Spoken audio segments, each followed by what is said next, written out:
welcome to VZ. VZ Hai Easy presents NCERT Solution class 12 and today we'll be discussing chapter number 3.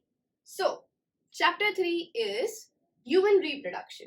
So, in this particular session, we'll be studying question and answers for this chapter, and there are two things we are focusing on.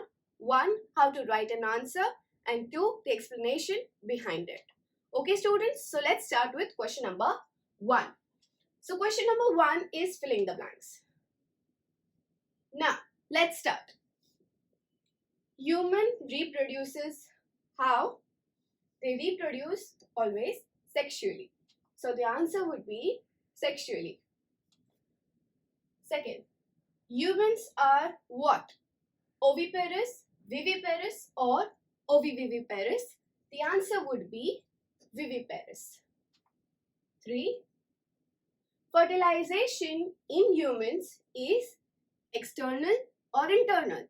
It is always internal. 4th, male and female gametes they are always haploid in nature. Haploid means N. Zygote is haploid or diploid? Zygote is always diploid, as zygote is the fusion of male and female gametes. So M from male and N from female will give you diploid. 2N.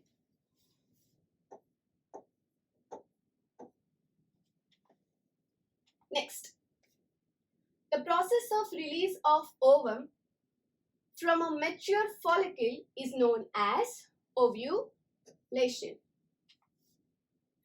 Ovulation is induced by a hormone called luteinizing hormone or LH.